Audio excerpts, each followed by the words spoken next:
Hello and welcome to Dean Park Station. This is a Class 37 diesel Gala, and in this video I'm going to run only my Class 37s in various configurations around the layout.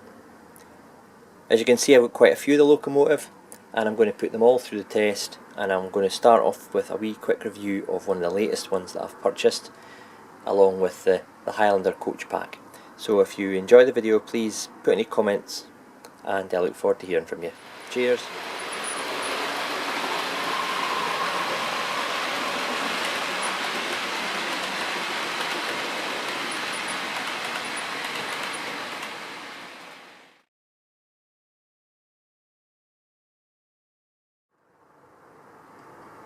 Okay, first off we've got the DCC Sound Onboard Class 37 instruction sheet, and this particular loco has been fitted with the ESU Loksound Select sound chip, which is a sound chip, it's more of a budget one than the V4, and it can't be reblown, you know, to improve the sounds and whatnot. So it is kind of a sound chip to compete with the TTS sound from Hornby. But having heard one of these locos with this, you know, select chip in it, the sounds are the same as the ones in the full V4 version of the Highland Region large logo 37 that I've got. So we'll put both side by side at some point and we'll test the sounds to see how they compare. Let's look at the rest of the set. We've got the rail power connector here, and it can be housed in a kind of nifty little coal bunker to kind of disguise the fact that it's a big block of plastic with, you know, two prongs coming out of it powering your track. I'll not be using that because obviously I'm using my layout for, you know, using the loco. You've got all the wiring for obviously plugging in the controller with your transformer plug. This here is a kind of basic DCC controller from Bachmann, and you've got your 10 function keys there and your directional and obviously your speed control there. Very basic, but you know, quite sturdy and purposeful for this particular set, I suppose. And you've got additional little cards there that you might want to write on what function 1 is, function 2 is, function 3 is, depending on what loco you've got running, and you obviously just put them on there to keep you right. Fairly basic way of doing things, but if you've not got an address book or, you know, got it all on your laptop or whatever, I suppose that's just as good a way as any. Put that back in there. I'll not be using that controller, which is a shame because it's, you know, it's brand new, but I don't need it. Then you've got the detailing pack there with your 3-link connector. You've got your snow plows, you've got the blanking chip there if you want to obviously take the sound out and change it back to DC running or whatever. You've got your close couplers there for your Mark IIs. You've got your pipe work, see your 3 links and stuff. Okay, so I'll be fitting that on the loco when I've got it obviously on the layout and ready to roll. You've got the 2 Mark IIA coaches here in the kind of Highland Kyle House line livery, which is the cream and the light green. Quite a bizarre livery really. You get a better look when you see it on the track. Wasn't the reason I bought the layout, the train set. The reason I bought it was for the loco. But they were offering it at £265 at the Perth Model Rail Show, so I just snapped it up and I bought an extra brake second open coach there to increase the rake to 3 just now, with a mind to increasing it further later, because they had one of the sets that had been kind of cannibalised and this coach was sitting, and the guy said I'll give it for £30, so I thought, well, you know what, I've seen them going on eBay for double that, so I snapped it up. Don't get me, they've each got a name on them. This one's, I'll take the wrapper back actually, taped in place. This one, this coach here, and you'll see it again clearer when I put it on the track, it's called Clan MacLeod, and there's another name there which I won't try and pronounce without looking at it first on Google pronunciation. And then obviously we've got the Class 37 there, which is, again, it's got a Gaelic name. Okay, so when I get it on the track, I'll be able to see it better. I'll close that just now, just before we do go on the track, and I'll lift this up. Obviously being a train set, it's got train track, and it's all neatly housed underneath in a kind of like, you know, vacuum formed packaging, so all the track sits neatly in place. And this allows you to get a loop with a siding. It's got a turnout there, and this is Bachmann's very own track. I'm assuming it's kind of their set track. I've never seen it before. Looks very like the Hornby stuff. In fact, it looks very like the Pico stuff. Obviously the set track, it's not flexible in any way. So that's quite handy. Again, if you're a starter, get the train up and around the dining room table or whatever. Great for the kids. If you've got them for a present or something. It's just something that's starting out. And a nice little manual here telling you how to get started in the 00 scale and bits and pieces, and no doubt trying to get you to join the collectors club and stuff like that. The usual. How to remove the body and fit the parts, and etc, etc. This particular kit is 2 or 3 years old, so you don't get them now very easily. You're going to have to hunt them down online, and you know they range from 265 to 299. And I saw this particular one online, and I knew the trader was going up to Perth, so I gave him a buzz, and he said he would obviously speak to me there, and I managed to get this set. Right, I'm going to pop this back in. Make sure it's on plane.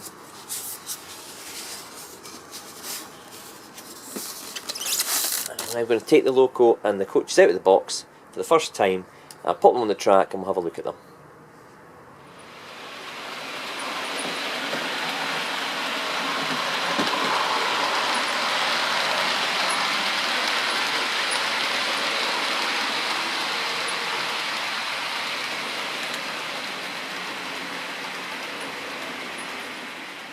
The loco in front of me is a class 37-4 and its number is 37418, and it sports the Highland Stag motif under the cab window. It wears the BR large logo livery with a domino head code, as you can see at the number 1 end there. The model itself is a Bachmann product, and it's a heavy chassis with all-wheel drive and all-wheel pickup. The body itself has some separately fitted details such as sprung buffers and etched roof grille. The paint job that Bachmann have done on this is really good. The edges between the colours are very sharp, between the yellow and the blue, and the silver and the blue. This loco really wears this livery very well, and it was a common sight in the Scottish scene in the 1980s and the early 90s. This loco is sound fitted, but as I said earlier, it's got the Loksound Select, which cannot be reblown or altered. So when you hear it on the layout, you know, it is very similar to that of the standard sound fitted Class 37 from Bachmann, but there are obviously some changes in the quality of the sound and the selection of the sounds available.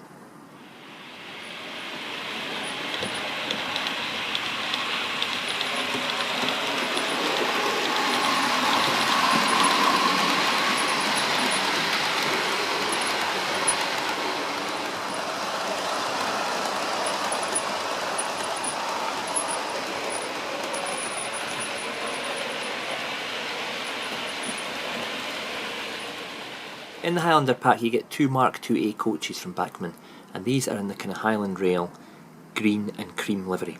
Quite a striking livery actually, quite unusual, and as I said earlier they've both got names on the side of the coaches, and the one at the back is the standard open coach with the brake second open at the front there.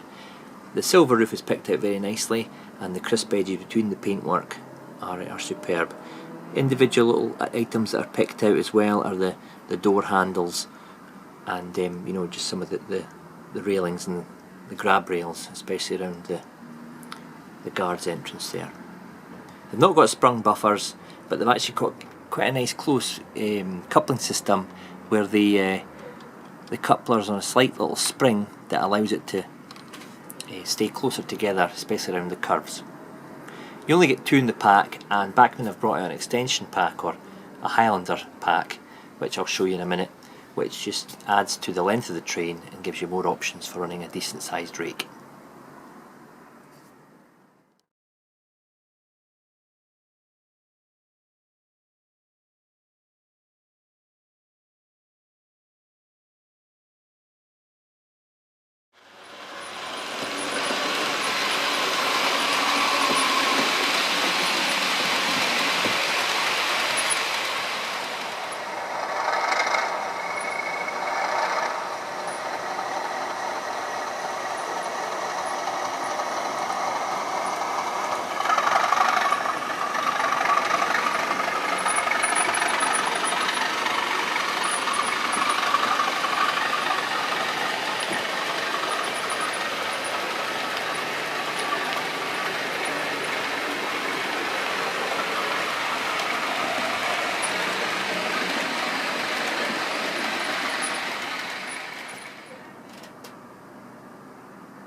This is the Highlander extension pack, and this 2-coach set will set you back about £115 to £120, although I have seen it a wee bit cheaper on a couple of online retailers.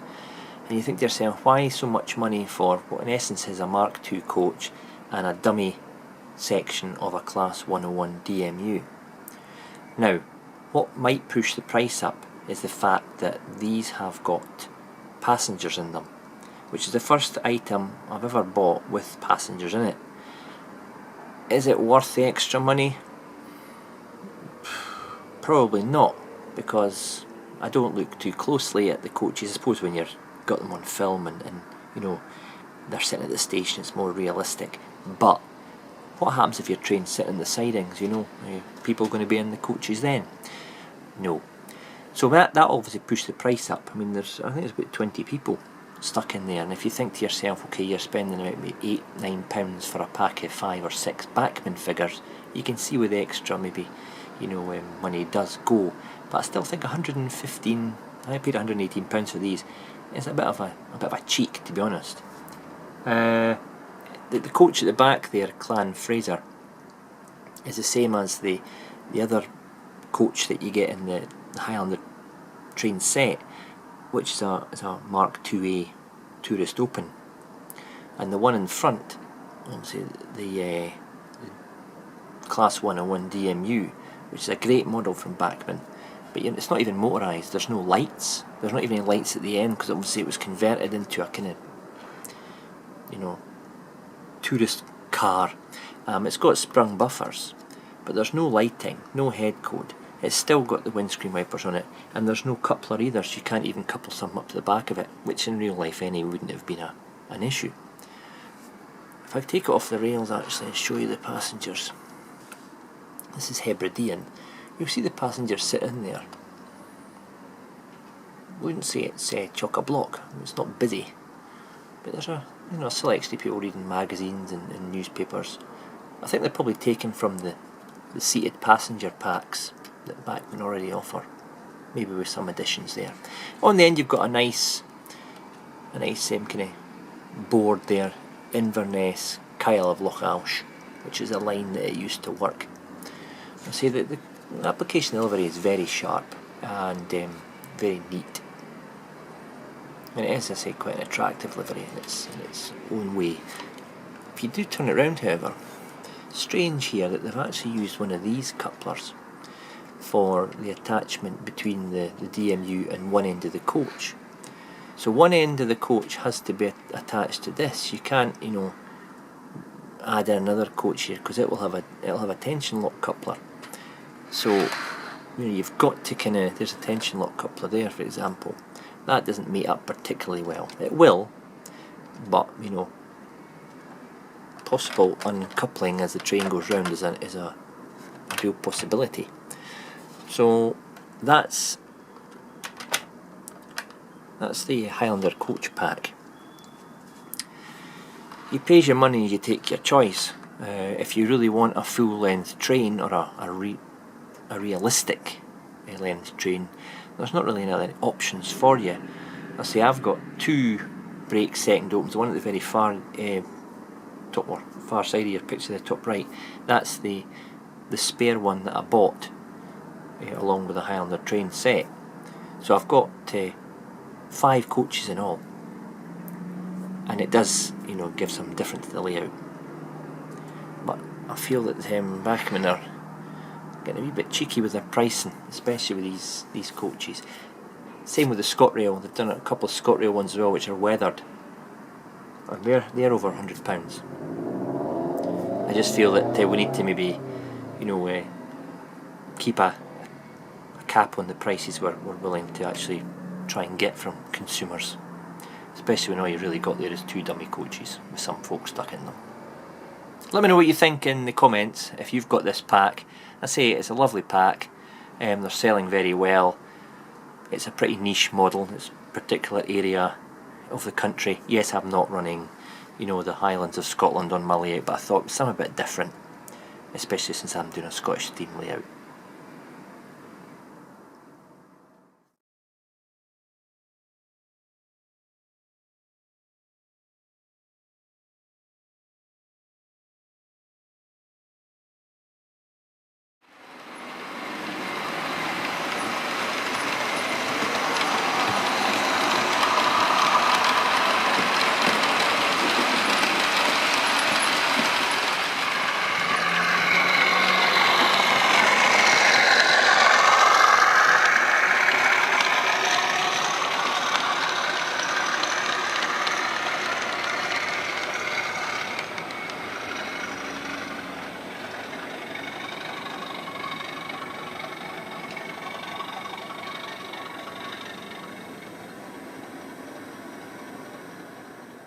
Okay, what I've got here is I've got the two locos side by side. I've got the 37417 Highland Region, which has got the full Loksound V4 decoder and sound chip, and you've got 37418, which has got the Loksound Select. I'll run through 2 or 3 of the functions just to see if there's any differences in them, obviously with the quality and the standard of the sound chip.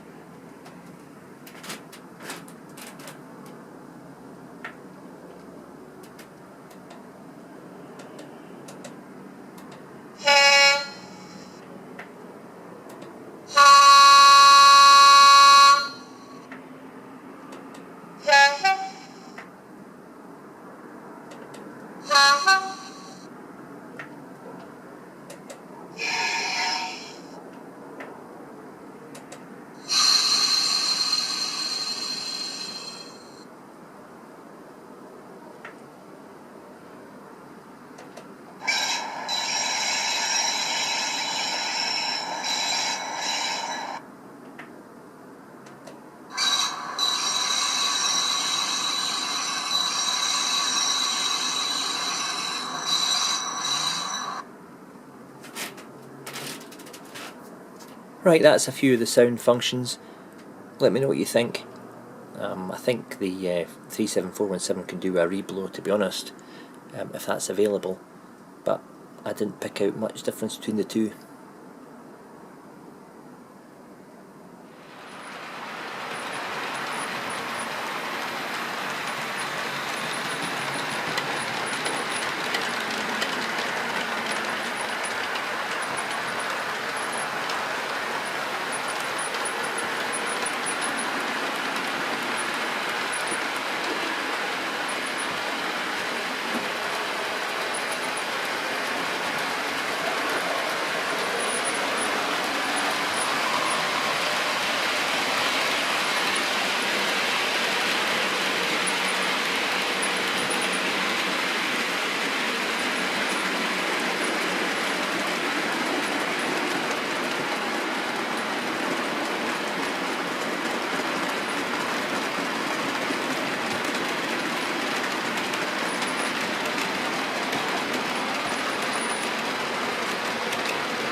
The other local I wanted to show you this month was my Bachmann Class 37.4, number 37410, and this is called Aluminium 100.